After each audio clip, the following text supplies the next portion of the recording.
Polynomial space बहुत important है भाई, ये पीएफ स्पेस या पीएक्स स्पेस, इस तरीके से आप बोलोगे इसको। पॉलिनोमियल स्पेस क्या होगा? Collection of all polynomial. देखो डिग्री जो होगा वो उसको रिस्ट्रिक्ट नहीं करना है, कलेक्शन ऑफ ऑल पॉलिनोमियल्स, ठीक है। Collection of all polynomials whose coefficient are taken from the field, ये भी कंपलसरी है। अगर आपको ये कोई सेट दे दिया आपका a0 plus a1x and so on, और वो बोल दिया ai बिलोंग्स टू z, क्या ये ओवर r जो होगा फील्ड बनाएगा? अगर कहता है तो नो, ठीक है, ये गलत है, क्योंकि जब भी पॉलिनोमियल स्पेस आएगा coefficient should be from the field, ना कि z। z is not a field. ये कंडीशन आप देख लो पॉलिनोमियल स्पेस के लिए, तो always the element are taken from the field. So this px is the vector space over the field f under the this operation. दो operation है, vector addition, just ordinary addition of the two polynomial, ठीक है, वो हम करते ही है, component wise ही होता है ये of course. Then scalar multiplication, just like this, ordinary scalar multiplication for the polynomial। px और qx अगर दो पॉलिनोमियल उनको ऐड कैसे करोगे? जस्ट जिसका कोफिशिएंट है उसके साथ ऐड होगा। जैसे 3x स्क्वायर है माइनस 3x स्क्वायर है, इन दोनों एक साथ ऐड होंगे, ठीक है। तो इसको हम पॉइंट वाइज एडिशन भी आप बोल सकते हो, जिस मतलब कंपोनेंट वाइज जैसे हो रहा है, ये जस्ट लाइक fn स्पेस में जैसे हो रहा था वैसे ही ऐड हो रहा है, बस स्ट्रक्चर चेंज हो गया। यहाँ पे नोट्स में zero vector will be the zero polynomial, ठीक है, क्योंकि पॉलिनोमियल टाइप के एलिमेंट है इसमें। Zero vector will B zero polynomial. Negative vector will be negative polynomial, px का नेगेटिव वेक्टर माइनस px हो जाएगा। नाउ डिग्री की अगर बात करें, मल्टीप्लीकेशन किसके साथ है? स्केलर मल्टीप्लीकेशन है, लेकिन एडिशन जो है वो मेरा पॉलिनोमियल का है। तो डिग्री क्या होगी? वो या तो मैक्सिमम ऑफ p होगी या q होगी या लेस देन होगी, ठीक है। हो सकता है वो जीरो भी पॉलिनोमियल बन जाए, तो इसलिए वो less than is equal to maximum of degree of px and comma degree of qx, आप ऐसे लिख सकते हो। नाउ डिग्री ऑफ kpx, अब यहाँ पे ध्यान देना, यहाँ पे जो फीडवर्क ने डिफाइन किया है फॉर आवर कन्वीनियंस, फीडवर्क defined the degree of zero polynomial is negative of 1 minus 1, क्योंकि अगर आप ये करते हो कोई भी पॉलिनोमियल है, ठीक है, suppose a0 plus a1x and so on plus an xn अगर नॉन जीरो हो गया तो इसकी डिग्री n। अगर ये सारे जीरो हो गए, सपोज a1 नॉन जीरो हुआ तो इसकी डिग्री 1, ठीक है। सपोज a0 नॉन जीरो हो गया, तो अभी तक यहां से यहां तक अगर आप गए तो यहां तक अभी n था, फिर n-1 डिग्री हुआ, फिर यहां तक 1 आया।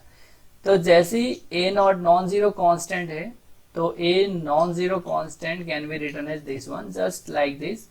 सो इट्स डिग्री इज 0। किसकी डिग्री 0 है? नॉन जीरो कांस्टेंट पॉलिनोमियल की। नॉन जीरो कांस्टेंट पॉलिनोमियल की डिग्री है 0।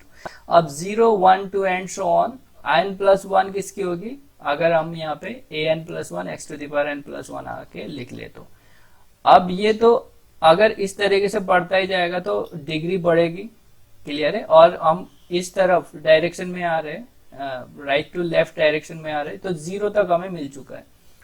अब एक आता है जीरो पॉलिनोमियल, a0 अगर नॉन जीरो है तो डिग्री 0 है। अगर इससे भी लेस हो गया यानी 0 हो गया, पॉलिनोमियल px जो है आपका 0 हो गया। 0 मीन्स क्या हो रहा होगा? 0 plus 0x plus and so on, 0xn plus and so on, ये सारे 0 है।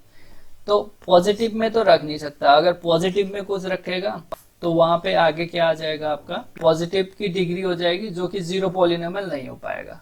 तो आएगा कहाँ? वो एक ही चॉइस है, वो पीछे ही आएगा, ठीक है। तो 0 डिग्री तक आ चुका है, तो 0 के बाद क्या डिग्री होगी? वो -1 होगी। इस तरीके से उसने कंसीडर किया है जस्ट फॉर आवर कन्वीनियंस कि उसकी डिग्री -1 होगी। तो ये हम जो बुक फॉलो कर रहे हैं उसके हिसाब से अगर उसने कह दिया है कि जीरो पॉलिनोमियल की डिग्री -1 होगी तो हम मान के चलेंगे। k अगर नॉन जीरो हो गया तो जो डिग्री px की होगी वो इस डिग्री k इंटू px की भी होगी। सिंपल। यहाँ पे एक नोट्स मैंने लिखा था, अगर ये जैसे दो पॉलिनोमियल है, अगर यहाँ पे डिग्री देखो m अगर सपोज m लेस देन है n से, तो जो भी बाकी जो ऐड हो रहे होंगे यहाँ पे, बाकी जो भी ऐड हो रहे होंगे वो 0 इंटू एक्स एम प्लस 1 इस तरीके से ऐड हो रहे होंगे 0 इंटू एन तक।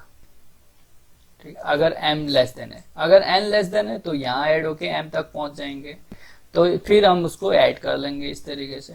तो डिग्री ऑफ द एडिशन, जैसे px है मेरा 1 प्लस 2x, ठीक है, qx इसकी डिग्री 1 है और qx सपोज कर दिया 1 माइनस 2x, तो इन दोनों का सम करो तो क्या आएगा, इसकी डिग्री क्या आएगी, ऑफकोर्स 0 आएगी, कांस्टेंट वाला।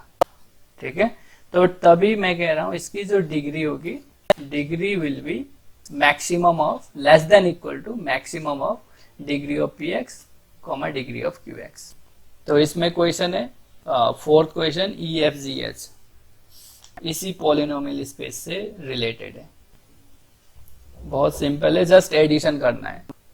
लास्ट है हमारा सीक्वेंशियल स्पेस, जो आप फ्यूचर आगे पढ़ते हो ना एमएससी में, जैसे फंक्शनल स्पेस और हिल्बर्ट स्पेस, ये चीजें पढ़ते हो, तो इन्हीं एक एक स्पेस, जैसे सीक्वेंशियल स्पेस से आप आगे आप पढ़ते हो पूरा एक बुक बन जाता है हिल्बर्ट स्पेस करके। जो फंक्शनल स्पेस है वहां से पूरा एक बुक बन जाता है फंक्शनल स्पेस का।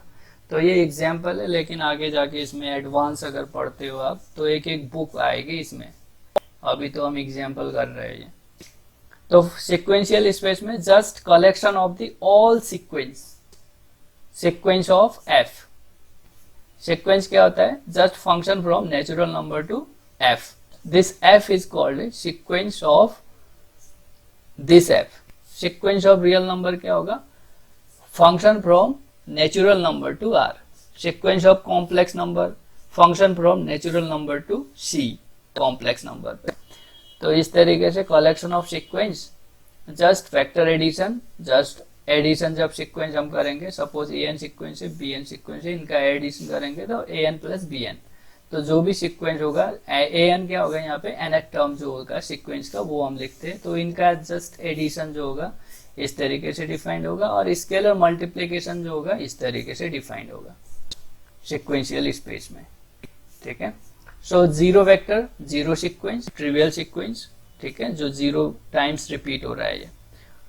तो एंड नेगेटिव सीक्वेंस, और negative vector will be negative of sequence -an, इस तरीके से आएगा। So for example we have the set of real sequence, so v is the set of real sequence. Suppose ये देखो real sequence हमने 2 ले लिए v में, तो इनका अगर एडिशन आप करते हो तो ये भी सीक्वेंस ही होगा। ठीक है, 2 सीक्वेंस का सम भी सीक्वेंस ही होगा यहाँ पे। तो ये 1 सीक्वेंस है, ठीक है, इसको हम कहते हैं कांस्टेंट सीक्वेंस। ये एक्चुअली इनफाइनाइट टाइम्स 1 बार 1 आ रहा है, 1, 1, 1, एंड सो ऑन, इस तरीके से। और 2 से मल्टीप्लाई करोगे, स्केलर मल्टीप्लीकेशन हम जस्ट 2 इंटू 1/n को 2/n ऐसे लिख लेते हैं।